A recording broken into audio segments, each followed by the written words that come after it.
ng lama? 20 taon din natin hinari pa yan. Sabi sa inyo eh. Tatay dinig ko na nahuli niyan. Tunay nga silang mag-ama.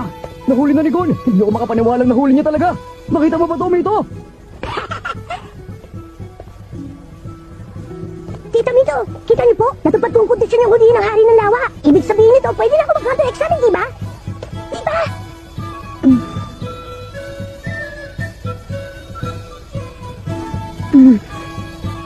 Gagalingan ko po, asahan niyo yun. Magiging hunter din ako, pangako!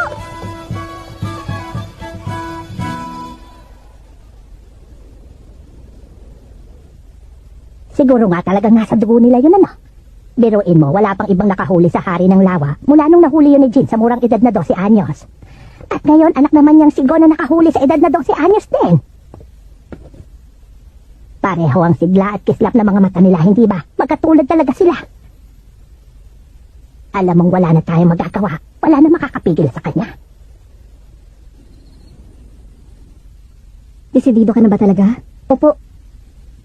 Hindi mo kailangan gawin to. Alam mo namang iniwan ka ng tatay mo nung musmus ka pa lamang para maging hunter siya, hindi ba?